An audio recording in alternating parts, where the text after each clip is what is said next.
Hello everyone and welcome back. In today's video, we'll discuss this particular article. But before I begin, I request all of you to subscribe to the channel and press the beautiful bell icon there and you will get notified about all the upcoming lessons.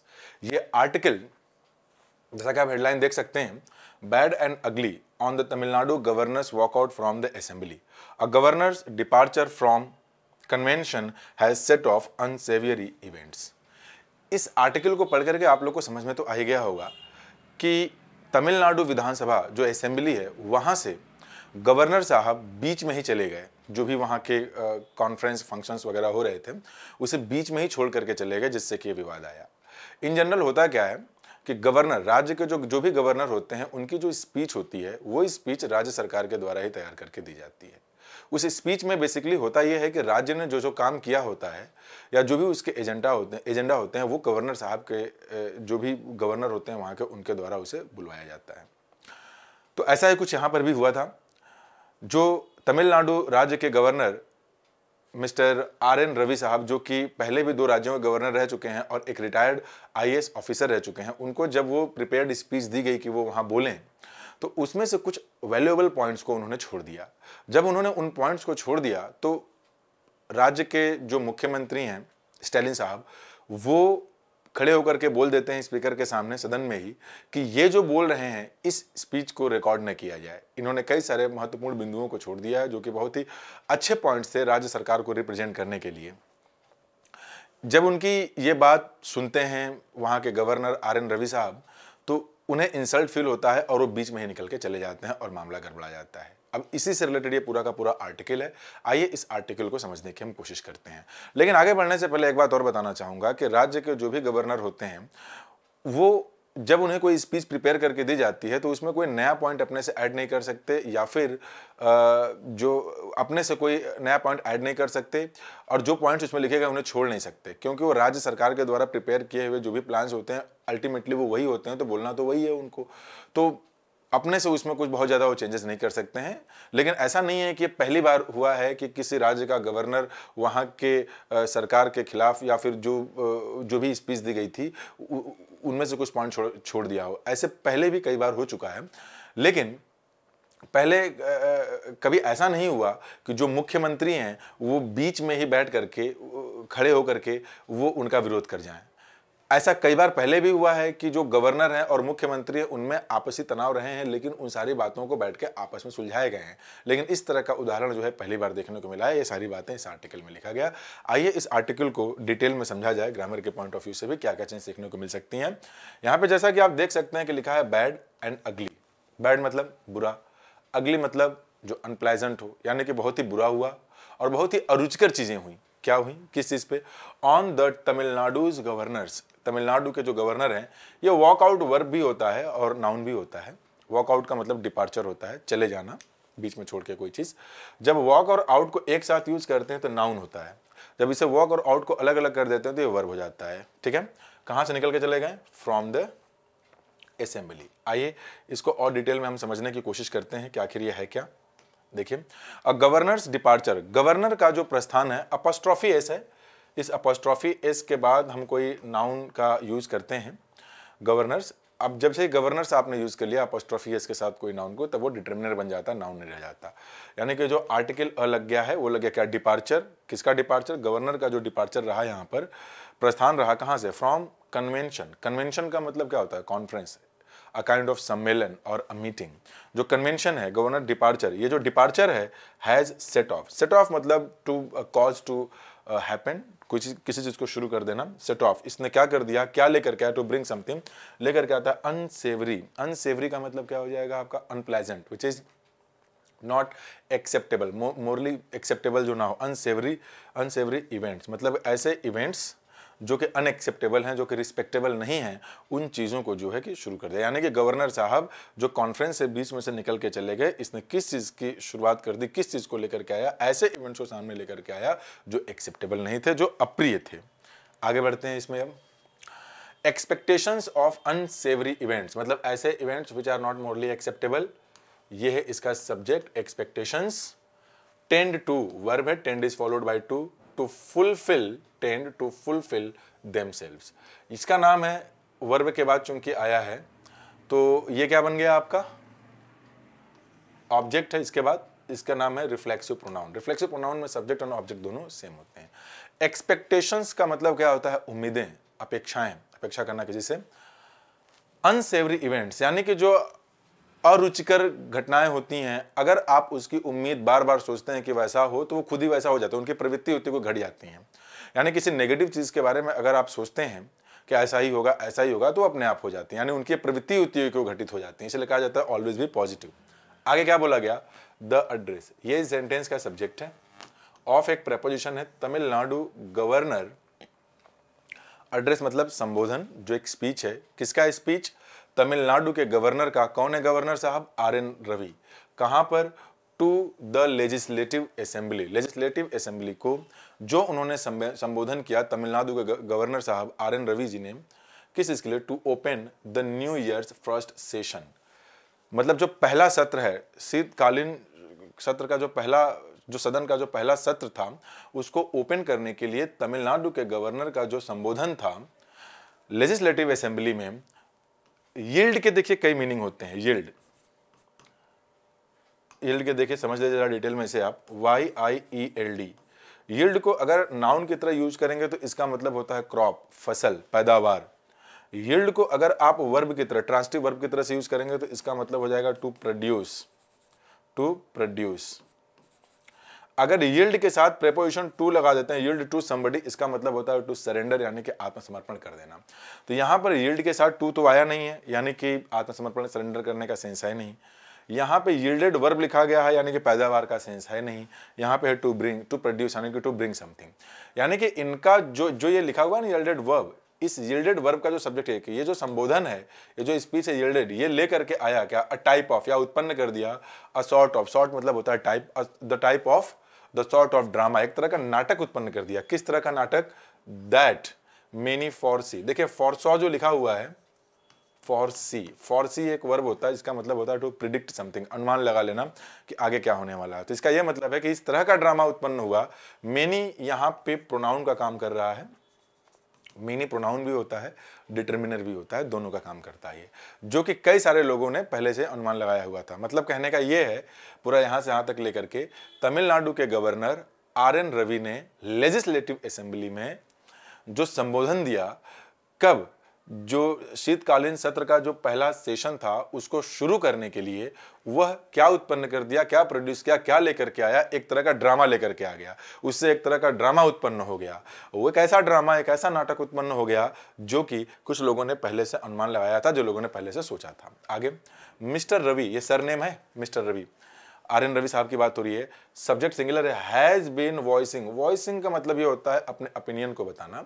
Mister Ravi जो हैं, has been voicing का मतलब है कि present perfect continuous है, यानी पहले भी और अभी भी, यानी पास्ट प्लस प्रेजेंट दोनों की बात हो रही है यहाँ पे। तो जो मिस्टर रवि हैं वो पहले भी अपने ओपिनियन को दे चुके हैं, देते रहे हैं। किस तरह का ओपिनियन, कंट्रोवर्शियल पॉलिटिकल व्यूज। जो कंट्रोवर्शियल मतलब क्या, जो विवादों से भरा हुआ हो, राजनैतिक हो, और विचार, मतलब कि विवादों से भरा हुआ राजनीतिक विचार, दोनों के दोनों एडजेक्टिव हैं इस व्यू के लिए। तो वो अपने विचार, ऐसे विचार देते रहे हैं फॉर क्वाइट सम टाइम। ये फॉर जो है प्रेपोजिशन, जो ड्यूरेशन को बताता है, फॉर क्वाइट सम टाइम, पिछले कुछ समय से ऐसा देते रहे हैं। आगे दिया हुआ है हिज रिमार्क्स, ये नाउन है, ये इसका डिटर्मिनर है। इनडिस्क्रीट का मतलब एक एडजेक्टिव है यहाँ पे। इनडिस्क्रीट का मतलब है आपका अनरीजनेबल, विदाउट थिंकिंग, जो बिना सोचा समझा एक रिमार्क है, जो टिप्पणी है। ये सारे डिफिकल्ट वर्ड्स मैं पैसेज कंप्लीट होने के एंड में मैंने लिखा हुआ है, उसको वहां से आप पढ़ सकते हैं। यहाँ पे ये दिया गया है कि उन्होंने जो टिप्पणी की, किस तरह की टिप्पणी, जो बिना सोचा समझा एक अनरीजनेबल टिप्पणी जो किया, कब, ये प्रेपोजिशनल फ्रेज है, इन रिसेंट डेज, हाल ही के दिनों में, टू द इफेक्ट। अच्छा देखिए, जो टू द इफेक्ट है, इसे जरा समझ लें आप लोग डिटेल में। Sorry, to the effect, to this effect, to that effect, ये कुछ फ्रेजेस हैं आपके जिसमें टू प्रेपोजिशन है। अब ये हम तब यूज करते हैं ये फ्रेज जब कोई बात हम पहले कह चुके हैं, उसी बात को रेफर करना हो हमें दोबारा, और उन वर्ड्स को यूज ना करके डायरेक्ट हमें बताना हो इन शॉर्ट कि हाँ ऐसा भी कुछ हुआ था, इस आशय से हम बोलते नहीं, इसका आशय ये है। तो यानी कि किसी कही गई बात को दोबारा जब आप रिपीट करना चाहते हैं, उस बात को एम्फेसाइज करना चाहते हैं और वो वर्ड्स यूज नहीं करना चाहते, तो आप लिख देंगे to the effect, to this effect और टू दैट इफेक्ट। इसका यह मतलब होगा कि कोई बात पहले कही गई है, उसी बात को यहाँ पे रेफर किया जा रहा है। तो आइए जरा इसको हम इस सेंटेंस में समझने की कोशिश करते हैं। इस फ्रेज को यहाँ क्या बोला गया था कि ये पहले से ही कंट्रोवर्शियल पॉलिटिकल व्यूज देते रहे हैं, ठीक है। और यही तो बोला गया यहाँ पे ना कि उनका जो डिस्क्रीट रिमार्क्स है, उनके जो भी ये बिना सोचा समझा रिमार्क है, यहाँ जो लिखा हुआ है, जो भी एक अनरीजनेबल थॉट प्रोसेस जो टिप्पणी वो करते हैं इन रिसेंट डेज में जो उन्होंने किया है, टू द इफेक्ट का मतलब उसका आशय क्या रहा है, क्या क्या चीज़ें उस आशय से रिलेट करके, दैट उसको आगे जोड़ा गया है, that the state should not call itself Tamil Nadu. उन्होंने कौन कौन सी बातें पहले कही हैं कि जो स्टेट तमिलनाडु नाम है, the state should not call, जो स्टेट है उसको अपने आप को इटसेल्फ किसके लिए लगा है, राज्य के लिए, अपने आप को नहीं बुलाना चाहिए। क्या नहीं बुलाना चाहिए, तमिलनाडु नहीं बुलाना चाहिए, मतलब उसका कोई और नाम उन्होंने दे दिया। एंड दैट इट्स पॉलिटिक्स, और क्या उन्होंने बोला कि that it's politics was regressive, और कि इसकी जो पॉलिटिक्स है वो रिग्रेसिव है। रिग्रेसिव मतलब कि जो प्रोग्रेसिव ना हो, पीछे लेके जाने वाली, प्रतिगामी इसे हिंदी में कहते हैं, प्रतिगामी, कि इसकी जो राजनीति है, राज्य जो तमिलनाडु जिसका नाम है, उसका नाम, पहली बात है कि अपने आप को तमिलनाडु उसे नहीं मानना चाहिए, नाम कुछ और होना चाहिए। दूसरा कि ये जो राजनीति है, इसकी जो पॉलिटिक्स है, इसका जो काम करने का तरीका है वो रिग्रेसिव है। रिग्रेसिव मतलब क्या, आगे ले जाने वाला नहीं बल्कि पीछे लेके जाने वाला है।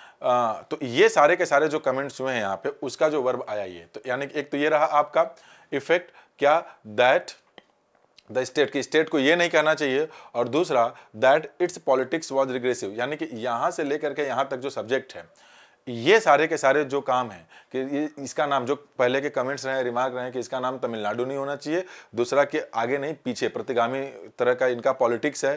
पोर्टेंड का मतलब क्या होता है, किसी चीज का हिंट देना, किसी चीज को सामने लेकर के आना संकेत के रूप में, तो पोर्टेंडेड इन दोनों का वर्ब है कि इस तरह के जो स्टेटमेंट थे ये हिंट देते हैं, ये बढ़ा देते हैं किस चीज को, तनावों को। कब बढ़ा दिए थे तनावों को, जब he came to address the house, जिस वक्त वो आए और अपना जो असेंबली है, विधानसभा, वहाँ पे जब इन्होंने एड्रेस करना, मतलब देखिए जो एड्रेस वर्ड होता है ना, एक एड्रेस का मतलब आपका पता भी होता है, वो नाउन होता है। एड्रेस का मतलब संबोधन भी होता है, टू एड्रेस का मतलब संबोधन करना भी होता है, स्पीच देना भी होता है। तो जब उन्होंने हाउस मतलब घर नहीं, वो सदन की बात हो रही है यहाँ पे, जब उन्होंने अपनी स्पीच को दिया और इस तरह के स्टेटमेंट्स उन्होंने दिए कि तमिलनाडु का नाम तमिलनाडु नहीं होना चाहिए, तमिलनाडु की जो राजनीति है, यानी एक तरीके से तो ये राज्य विरोधी अप्रोच हो गया कि जिस राज्य में आप सरकार हैं, जिस सरकार में, जिस भी राज्य की जो भी सरकार हो, जिस सरकार में आप गवर्नर हैं, आप उसकी बात ही नहीं कर रहे हैं, उसके विरोधी बात कर रहे हैं। तो ये सारी चीजें हुई आगे। तो आगे क्या दिया, what was unfortunate about mister Ravi's approach. हालांकि अप्रोच का मतलब होता है किसी तक पहुंचने की प्रक्रिया, लेकिन यहाँ पे पहुंचने की बात तो चली नहीं है, तो जाहिर सी बात है कि अप्रोच का मतलब एक तरीके से काम करने का तरीका। तो यहाँ पे किस काम की बात चल रही है, जो RN रवि साहब जो कि वहाँ के गवर्नर हैं, उनके अप्रोच की बात नहीं, उनके स्पीच की बात करी। उनके जो स्पीच जो उन्होंने दिया था, उसका जो सबसे अनफॉर्चुनेट दुर्भाग्य से भरा हुआ, मतलब कि मिस्टर रवि के अप्रोच, काम करने का तरीका, यानी कि जो स्पीच इन्होंने दिया, उस स्पीच की जो सबसे दुर्भाग्यपूर्ण बात थी वो क्या थी, ये पूरा का पूरा सब्जेक्ट है।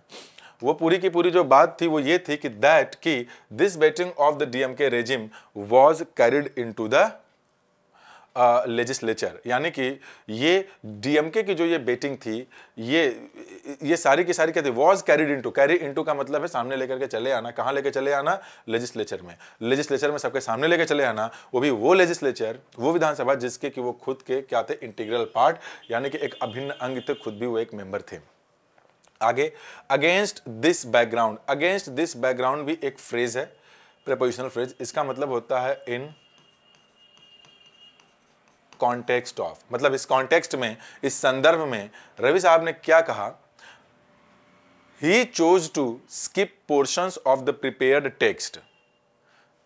इस पर्टिकुलर सिचुएशन में DMK सरकार में उनको जब ये दिया गया बोलने के लिए, तो उन्होंने क्या चुना, उन्होंने चुना, पास्ट की बात हो रही है, ही चोज टू स्किप, कि वो छोड़ दें, क्या छोड़ दें, portions of the prepared text, यानी कि जो उनको स्पीच दिया गया था, वो स्पीच पढ़े होंगे, वो पढ़ने के बाद उनको लगा होगा भाई ये पॉइंट्स हमें नहीं बोलना, हो सकता है उनको जो भी रीजन रहा हो।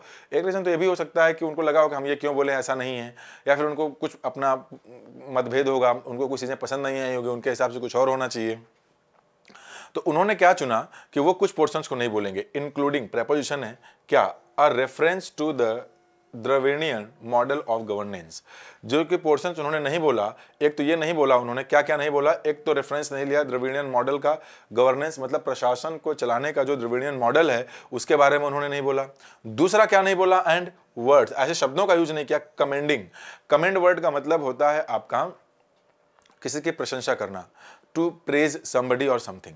तो ये देखिए पार्टिसिपल यूज किया गया है यहाँ पे, फ्रेज है ये, commending the law and order situation in the state. तो ये जो यूज किया गया ना कमेंडिंग, ये प्रेजेंट पार्टिसिपल का एडजेक्टिव है।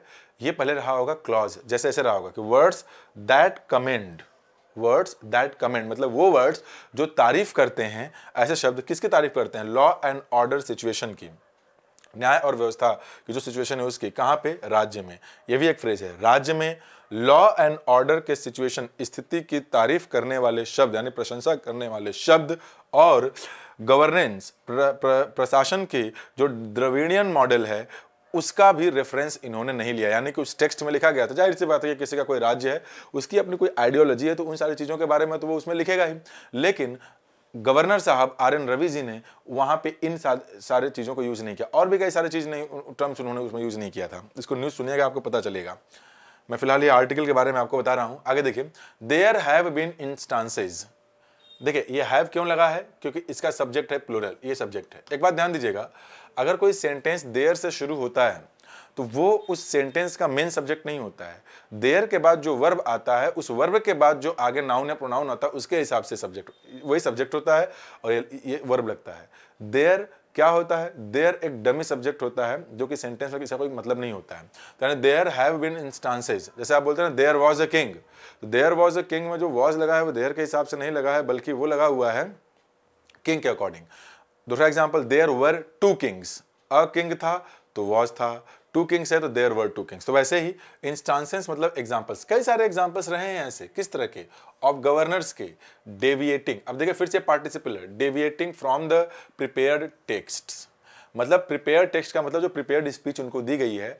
डेविएट का मतलब क्या, तो विचलित हो जाना। तो सेंटेंस ऐसे रहा होगा, there have been instances of governors who have deviated. Who have deviated का मतलब क्या हो गया आपका, कि जो डेविएट कर चुके हैं, डेविएट हुए हैं, यानी कि प्रेजेंट पार्टिसिपल में से हु हैव डेविएटेड को हटा करके हु हैव उस वर्ब को हटा करके आईएनजी फॉर्म लगा दिया गया, तो प्रेजेंट पार्टिसिपल का एडजेक्टिव बन गया। मतलब ऐसे गवर्नर जो लोग डेविएट हो चुके हैं पहले भी प्रिपेयर्ड स्पीच से, मतलब प्रिपेयर्ड स्पीच को उन्होंने नहीं बोला है, ऐसे कई एग्जांपल्स पहले भी आ चुके हैं। बट अनलाइक, अनलाइक मतलब जो डिसिमिलरिटी को शो करे, लेकिन कुछ तो ऐसा नहीं हुआ है इन द अदर स्टेट्स, मतलब दूसरे स्टेट्स में जहां पर ऐसी सिचुएशंस आई है, मतलब दूसरे भी राज्यों के जो गवर्नर हैं जिन्होंने उस स्पीच को नहीं दिया जो स्पीच उनको लिख करके दी गई थी। ऐसा तो पहले भी हुआ है, लेकिन यहां पे कुछ तो नया हुआ है। वो क्या हुआ है जो कि नहीं हुआ है, दिस इवोक्ड, यानी कि जो ये डेविएट हुए हैं, an immediate backlash from chief minister MK Stalin. यानी कि तमिलनाडु के जो चीफ मिनिस्टर हैं जिनका नाम है मिस्टर MK स्टैलिन, इन्होंने क्या किया, बैकलैश मतलब एक एंग्री रिएक्शन दे दिया। इमीडिएट, इवोक का मतलब होता है किसी पुरानी बात को याद करना और किसी चीज को सामने भी लेकर के चले आना। यानी कि पहले कभी, यहां लिखा ना कि अनलाइक इन अदर स्टेट्स, मतलब ये जो पहले पार्ट लिखा है कि गवर्नर्स पहले भी उस स्पीच से जो उनको लिख के दी जाती है सरकार की तरफ से, उससे तो डेविएट हुए हैं, ये कोई नया उदाहरण नहीं है। लेकिन ऐसा पहले कभी नहीं हुआ कि जो चीफ मिनिस्टर वहां बैठे हुए हैं वो सदन में ही सबके सामने ही विरोध कर जाएं। यानी कि जो यहाँ के जो चीफ मिनिस्टर MK स्टैलिन है, जब ये रवि, क्या नाम है इनका, गवर्नर साहब हमारे RN रवि साहब जब उन बातों को नहीं बोले जो उनको लिख करके दिया गया था, तो ये पहला इंस्टांस था कि कोई चीफ मिनिस्टर खड़े होकर के सबके सामने इस चीज का अपोज कर दे कि भाई इस चीज को मत रिकॉर्ड करिएगा, जो उसमें लिखा गया मानिएगा वही। तो ये पहली बार ऐसा हुआ है। तो द कॉन्स्टिट्यूशनल कन्वेंशन, कॉन्स्टिट्यूशनल संवैधानिक कन्वेंशन जो कॉन्फ्रेंस है, या फिर जो कन्वेंशन का मतलब परंपरा, ट्रेडिशन जो चली आ रही है हमेशा से, वो क्या रही है, दैट की द प्रेसिडेंट और द गवर्नर, प्रेसिडेंट क्या होते हैं, देश के प्रधानमंत्री, या फिर प्रेसिडेंट हो चाहे गवर्नर हो, ये पहले से जो कॉन्स्टिट्यूशनल परंपराएं हैं या फिर जो चली आ रही है, जो ट्रेडिशन है वो यही है, शुड नॉट डिपार्ट, उनको अलग नहीं होना चाहिए फ्रॉम द टेक्स्ट, यानी उनको जो लिख करके दिया गया है उनको बोलना वही है। जैसे कि प्रेसिडेंट को आई थिंक कि जो केंद्रीय मंत्रिमंडल के लोग होते हैं वही स्पीच तैयार करके देते हैं, जो मिल गया उनको वही बोलना है, जो गवर्नर है उनको वही बोलना है, फ्रॉम उससे अलग नहीं बोल सकते। डिपार्ट मतलब चले जाना, इधर उधर हट जाना। एज यहाँ पे कंजंक्शन है, जिसका मतलब है क्योंकि इट इज नथिंग, ये कुछ और नहीं होता, बट नथिंग बट स्ट्रेस करने के लिए होता है। नथिंग बट का मतलब होता है only, it is nothing but a statement, मतलब it is only a statement, एक स्टेटमेंट ही तो होता है। किसका statement? Of policy of the elected government. Elected government का मतलब जो चुनी हुई सरकार होती है, उस चुनी हुई सरकार की पॉलिसी का स्टेटमेंट होता है। अब वो चाहे केंद्र में हो चाहे राज्य में हो, वही स्टेटमेंट ही लिख करके दिया जाता है। जो पॉलिसी राज्य सरकार हो चाहे आपकी केंद्र की सरकार हो, केंद्र की सरकार अगर है तो प्रेसिडेंट उस बात को बताएंगे, राज्य की सरकार है तो गवर्नर उस बात को बताएंगे। ठीक है। मोस्ट चीफ मिनिस्टर, जो बहुत सारे मेनी चीफ मिनिस्टर्स जो है सब्जेक्ट है, हैव इसका वर्ब है। हैव इन पास्ट मतलब पास्ट में कभी, भूतकाल में क्या किया उन्होंने, हैव के साथ थर्ड फॉर्म लगाया, प्रेजेंट परफेक्ट। उन्होंने अवॉइड किया है, क्या अवॉइड किया है? कन्फ्रंटेशन। कन्फ्रंटेशन का मतलब सामना, कन्फ्रंट करना, सामने जाकर के लड़ना। यानी कि पहले भी जब कैसे कभी ऐसे इवेंट्स आए हैं जहां पर कि गवर्नर हो गए, वो उस स्पीच को नहीं देते हैं जो स्पीच उनको लिख करके दी गई है, तो जो बहुत सारे जो चीफ मिनिस्टर हैं पास्ट में, उन्होंने कन्फ्रंटेशन को अवॉइड किया हुआ है। कब किया है? डिस्पाइट। ये आपको पता है प्रेपोजिशन है, प्रेपोजिशन में मैंने पढ़ाया था, वीडियो देख लीजिएगा। ये कॉन्ट्रास्ट को शो करता है। कब कन्फ्रंटेशन, कब टकराव को उन्होंने अवॉइड किया है? जब the occasional departure from the convention. Occasional, occasional मतलब कभी कभी डिपार्चर, जब विचलित हो जाते हैं लोग, कहाँ से? कन्वेंशन से, जो परंपराएं चली आ रही हैं, जिस पैटर्न पे काम, किस पैटर्न पे कि राज्यपाल को जो दिया गया, गवर्नर को जो दिया गया वो वही बोलेगा। तो यही बोला गया कि कई सारे चीफ मिनिस्टर रहे हैं जो कि इस तरह के कन्फ्रंटेशन को, मतलब कि टकराव को सदन में अवॉइड किए हैं। थोड़ा बहुत चीजें इधर उधर हो जाने का मतलब ऐसा नहीं कि खड़े होकर के बोल दिए, जैसे कि यहाँ पे उदाहरण दिया गया है। क्या एग्जांपल दिया गया कि the chief minister MK. Stalin ने जो किया, यहाँ पे क्या दिया गया? Mister Stalin. अब इसके बारे में क्या बोला गया? हाउ एवर, मतलब इस हाउ एवर बोला गया, मतलब इसके पहले कुछ हुआ है उसका उल्टा इधर बोला जा रहा है। यहाँ पे क्या बोला गया कि कई सारे चीफ मिनिस्टर्स पास्ट में, जैसा कि मिस्टर स्टैलिन ने यहाँ पे किया कि बैकलैश, मतलब एक एंग्री रिएक्शन दे दिया तुरंत वहां पे खड़े होकर सदन में सबके सामने ही। तो यहाँ पे यही बोला गया कि ये जो चीफ मिनिस्टर साहब हैं, ठीक है, कई सारे चीफ मिनिस्टर्स, पहले भी ऐसी चीजें अगर हुई हैं किसी दूसरे राज्य में वहां के राज्यपाल के द्वारा, गवर्नर के द्वारा, तो वो तुरंत कन्फ्रंट नहीं करने चले आए हैं, वो इस तरह के टकराव को अवॉइड किए हैं। अभी बात हुई मिस्टर स्टैलिन, जो कि तमिलनाडु राज्य सरकार के में चीफ मिनिस्टर हैं। हाउएवर, परंतु इन्होंने chose to hand out, hand out का मतलब क्या? डिस्ट्रीब्यूट करना, सामने लेके चले आए। क्या? एन इमीडिएट रिपोस्ट, मतलब तुरंत का तुरंत जो है वो रिस्पॉन्स देने चले आए। कहां लेके चले आए? In the very presence of the governor, governor के सामने ही, थ्रू किसकी तरह से? अ रिजोल्यूशन। देखिए, जो ये रिजोल्यूशन है एक नाउन है। रिजोल्यूशन का मतलब प्रॉमिस भी होता है, रिजोल्यूशन का मतलब सोल्यूशन भी होता है, रिजोल्यूशन का मतलब डिसीजन भी होता है। तो यहाँ पे जो मिस्टर स्टैलिन जो कि चीफ मिनिस्टर हैं, इन्होंने ऐसा नहीं किया। ये नया स्टेप दिखाई दिया किसी चीफ मिनिस्टर के द्वारा इस तरह के सिचुएशन होने पर कि वो सामने चले आए, तुरंत उन्होंने जो है कि रिस्पांस दे दिया। किसके सामने दे दिया? गवर्नर के सामने दे दिया, के माध्यम से। ये थ्रू प्रेपोजिशन है, थ्रू क्या कहते हैं इसे? रिजोल्यूशन, मतलब एक डिसीजन देकर के। कैसा डिसीजन दिया उन्होंने? दैट की, दैट सेड। ये जो रिजोल्यूशन है ये क्या कहती है? जो डिसीजन उन्होंने बोला, जो रिमार्क उन्होंने वहां पे दिया, that said the house record, कि जो हाउस है, सदन है, उसका जो रिकॉर्ड है would reflect only the prepared text. यानी कि गवर्नर साहब ने जो स्पीच दी है उस स्पीच पे ध्यान न दिया जाए, सिर्फ उसी स्पीच को रिकॉर्ड किया जाए जो प्रिपेयर टेक्स्ट है, एंड नॉट द वन, और वो नहीं विद इम्प्रॉम्प्टू का मतलब क्या होता है कि नॉट प्रिपेयर्ड, जो अचानक से बोला गया हो, बिना प्रिपरेशन के बोला गया, अपने से बना के बोला गया हो, and not the one with impromptu additions, मतलब कि जो तुरंत जोड़े गए हैं, और डिलीशंस, डिलीशंस मतलब जो मिटा दिया गया है, मतलब वो स्पीच जो इसमें लिखी गई है और वो स्टेटमेंट बोले नहीं गए हैं, made during the delivery by the governor. यानी यहां से यहां तक का मतलब क्या निकला आपका? मिस्टर स्टैलिन ने तुरंत, उन्होंने क्या किया कि एक इमीडिएट एक रिस्पॉन्स दे दिया गवर्नर के सामने, और उन्होंने क्या कह दिया? एक डिसीजन या फिर एक स्टेप लिया उन्होंने, जो स्टेप ये कहती है कि जो रिकॉर्ड करना है, जो स्टेटमेंट बनाना है, वो जो लिखा गया टेक्स्ट है उस पर करना है, ना कि वो जो कि इन्होंने तुरंत अभी अपने से बना करके बोला। जैसे कि कौन कौन सी बातें उन्होंने बोला था? एक तो ये कि तमिलनाडु का नाम तमिलनाडु नहीं होना चाहिए, जो हमारी सरकार है वो रिग्रेसिव सरकार है। और जो बातें उन्होंने नहीं बोली थी उसमें अम्बेडकर साहब के बारे में भी कुछ बातें हुई थी। वहाँ पे लॉ एंड ऑर्डर सिचुएशंस क्या है, इस बारे में उन्होंने कुछ नहीं बोला। ड्रेविडियन जो मेथड है गवर्नेंस का, इसके बारे में नहीं बोला। और भी कई सारे नाम थे जो उन्होंने नहीं लिए, तो वही लिखा है यहाँ पे डिलीशंस की। इस बातों को अगर उन्होंने नहीं बोला तो इसको नहीं रिकॉर्ड किया जाएगा, जो टेक्स्ट में दिया गया उनको रिकॉर्ड वही करना है सदन में गवर्नर के द्वारा, ठीक है। आगे ये आपका लास्ट है। एज सुन एज, ये एक कंजंक्शन है आपका, ये टाइम को रेफर करता है। एज सुन एज, जैसे ही सब्जेक्ट है, ही रियलाइज, जब ये ही कौन है आपके गवर्नर साहब है, RN रवि साहब है। गवर्नर साहब ने जैसे ये रियलाइज किया द इम्पोर्ट का मतलब तो एक होता है आयात करना भी होता है, मतलब to bring goods to your country from another country, तो इसका मतलब इंपॉर्टेंस एंड सिग्निफिकेंस भी होता है। ये सारे वर्ड्स मिल जाएंगे, इसके बाद लिखे हुए हैं, सब मिल जाएंगे, देख लीजिएगा एक बार आप लोग। तो जैसे ही गवर्नर साहब ने ये रियलाइज किया, क्या रियलाइज किया, महत्व को, किसके महत्व को, सिग्निफिकेंस को, of the Stalin's speech in Tamil Nadu, in Tamil speech in Tamil, mister Ravi walked out, ये तुरंत निकल के चले गए, तुरंत बाहर निकल, जैसे उन्होंने समझा उनके स्पीच को, अपेरेंटली स्पष्ट रूप से ट्रीटिंग, इसको ट्रीट करते हुए, इसको कैसा समझते हुए कि ये जो स्टेप लिया गया है टू अडॉप्ट द रिजोल्यूशन, उस तरह के डिसीजन को, कौन सा डिसीजन, वो जो उन्होंने बोल दिया कि इनके स्पीच को नहीं रिकॉर्ड किया जाएगा। अब उनके स्पीच को जब रिकॉर्ड नहीं किया जाएगा तो जाहिर सी बात है कि क्या किया जाएगा, जो इस टेक्स्ट में लिखा गया। तो इनको अपना इंसल्ट फील हुआ, तो उन्होंने क्या बोला कि अगर आप इस रिजोल्यूशन को अडॉप्ट करते हैं तो इस तरह का स्टेप उनके लिए एक इंसल्ट है। अफरंट का मतलब हो गया एज एन इंसल्ट, उन्होंने इसको एज एन इंसल्ट लिया कि मेरे स्पीच को मना किया गया और नए मतलब जो टेक्स्ट है उसको इंपॉर्टेंस दिया गया, तुरंत वहां से निकल के चले गए।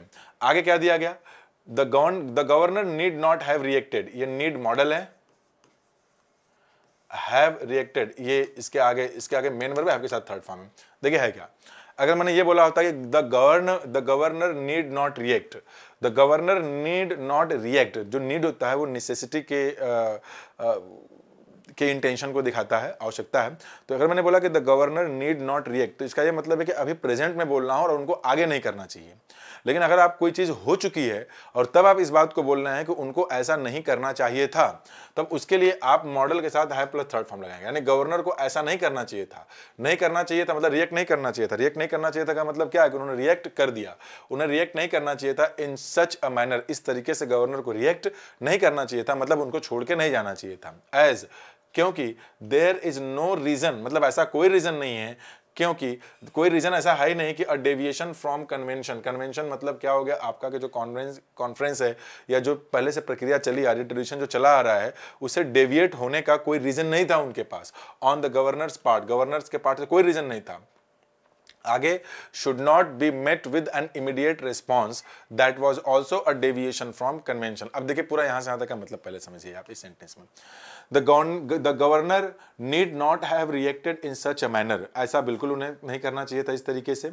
As there is no reason why a deviation from convention on the governor's part should not be met with an immediate response, that was also a deviation from convention. मतलब ये कहा गया कि जो गवर्नर साहब की स्पीच दी गई, उस स्पीच के कटाक्ष करते हुए जो चीफ मिनिस्टर साहब ने अपना स्टेटमेंट दे दिया, तो गवर्नर को छोड़ के इसलिए नहीं जाना चाहिए था कि आखिर उनके स्पीच को क्यों काट दिया गया। और आगे एक और बात जोड़ दिया गया, ये वाला जो काम किया गया नहीं मिला विद एन इमीडिएट रिस्पॉन्स, जो इमीडिएट रिस्पॉन्स तुरंत दे दिया गया, was also a deviation from convention, ये भी जो है कि एक डेविएशन ही था। मतलब ये भी जो कन्वेंशन लगातार पहले चली आ रही है, ये उस तरीके का नहीं था, कुछ नया ही देखने को मिल गया। द इवेंट्स, ये जो घटनाएं घटित हुई हैं, हाईलाइट, सब्जेक्ट प्लूरल है इसलिए वर्ब प्लूरल, हाईलाइट करती हैं क्या, कॉन्सिक्वेंसेस को, मतलब रिजल्ट्स को, परिणाम को, किस तरह के परिणाम को, of a confrontationist attitude. Confrontationist attitude का मतलब क्या हो गया, टकराव से भरे हुए रवैये को, टकराव से भरे हुए रवैये को on the part of constitutional functionaries. Constitutional functionaries मतलब संविधान में काम करने वाले जो लोग हैं, उनका जो टकराव से भरा एटीट्यूड है, इस तरीके के परिणाम को हाईलाइट करती है। फ्यूचर कन्फ्रंटेशंस मतलब कि भविष्य में होने वाले जो टकराव हैं, इस तरह के जो आमने सामने हैं, कैन बी अवॉइडेड, ये वर्ब है, पैसिव है, इसको अवॉइड किया जा सकता है, इससे बचा जा सकता है। कैसे, if the governor gives up. Give up एक फ्रेजल वर्ब है, इसका मतलब होता है छोड़ देना, कि अगर गवर्नर छोड़ देते हैं क्या, हिज पेंचेंट। पेंचेंट का मतलब होता है झुकाव, किसी कोई पर्टिकुलर ओपिनियन की तरफ खुद का झुकाव होना। मतलब गवर्नर अगर अपने झुकाव को छोड़ देते हैं, किस तरह का झुकाव? For making politically loaded remarks. Remark मतलब क्या हो गया? टिप्पणी, जो कि नाउन है। लोडेड यहाँ पे पास्ट पार्टिसिपल का एडजेक्टिव है, मतलब कि टिप्पणी। कैसी टिप्पणी? भरी हुई टिप्पणी। किस तरह से भरी हुई टिप्पणी? राजनैतिक दृष्टिकोण से भरी हुई टिप्पणी जो है उसको देने की तरफ जो झुकाव है, उस तरह के झुकाव को अगर गवर्नर छोड़ देते हैं तो भविष्य में आने वाले इस तरह के टकराव, इस तरह के सामने से बचा जा सकता है। और क्या है? And is हीडफुल। हीडफुल का मतलब है केयरफुल, कि अगर केयरफुल हो जाए क्या? Of the states political sensibilities. अगर वो केयरफुल हो जाए, किसके हो जाए? जो सेंसिबिलिटीज मतलब कि जो राजनैतिक उनके अपने विचार हैं, उनके जो तथ्य हैं, अगर उस चीज को जान जाएं और अपने झुकाव को, भाई जाहिर सी बात है गवर्नर बने तो उनका खुद का भी अपना एक पर्सनल ओपिनियन हो सकता है कि किसी पर्टिकुलर पार्टी के आइडियोलॉजीज को सपोर्ट करें, तो वो ऐसा ना करें। जिस भी सरकार में वो गवर्नर हैं, वहां जो स्पीच मिल रही है उनका काम उसी को बोलना है, उसी को रिप्रेजेंट करना है, वही बोलें। तो अपने पर्टिकुलर आइडियोलॉजीज से बचें और थोड़े सतर्क हो जाएं कि आखिर राज्य की सेंसिबिलिटी क्या, राज्य क्या सेंस करती है, उसके बारे में बोलो, तो इस तरह के कन्फ्रंटेशन से बचा जा सकता है। आगे इन द लॉन्गर टर्म, आगे आने वाले लंबे समय में, the role of the governor, governor का जो रोल है in the country's constitutional, country के संवैधानिक स्कीम में। अब इसकी बात हुई, सब्जेक्ट क्या है यहाँ पे? रोल। वो रोल है needs a thorough overhaul. Thorough का मतलब क्या होता है? आपका कंप्लीट, पूरी तरह से। ओवरहॉल का मतलब क्या हो गया? आपका जांच पड़ताल करना, रिपेयर कर लेना। मतलब कि जो गवर्नर के रोल है लंबे समय में, जो कॉन्स्टिट्यूशनल स्कीम में, कंट्री का जो भी कॉन्स्टिट्यूशनल स्कीम है उसमें जो गवर्नर का रोल है, जरूरत है कि उसको पूरी तरीके से उसको जो है कि ठीक कर लिया जाए, उसकी जांच कर लिया जाए, सो दैट एक पर्पस को शो करने वाला कंजंक्शन है, ताकि इनकम्बेंट्स मतलब ऑफिस में काम करने वाले जो लोग हैं, जो भी उस पद पर आए, इन राजभवन, जो राजभवन पे आए, जो भी काम करने वाला बंदा, वही सब्जेक्ट है। गिव अप, वो साथ लेकर के ना आए, छोड़ करके आएगा। Their sense of overlordship. Their sense of का मतलब अपने खुद की जो आधिपत्य है। ओवरलॉर्डशिप का मतलब क्या निकल गया? कि अपने आप को राजा समझने लगना। यानी इस हिसाब से इसको रोल को बनाया जाए, रोल को बनाने की जरूरत है। पूरी तरीके से चेक कर लिया जाए कि अभी जो भी काम करने वाले बंदे उस पद पे आए, भविष्य में वो अपना आधिपत्य ना समझे, अपने आप को राजा ना समझे, उनको जो काम दिया जाए वो उतना ही करें। एंड फोकस, और जोर दें on their core constitutional functions, उनका जो कोर मतलब मेन संवैधानिक फंक्शन, क्रिया क्या है, उस पर ध्यान दें। Such as granting assent to bills, जो बिल्स हैं, जो भी बिल बनाया गया है सरकार द्वारा, उनको बस अपना एसेंट, अपना मत दें, इसके अलावा कोई इधर उधर का दिमाग ना लगाएं। तो ये रहा आज का आर्टिकल। पढ़ करके कैसा लगा आपको नीचे कमेंट बॉक्स में जरूर बताइएगा। Thank you very much, bye bye.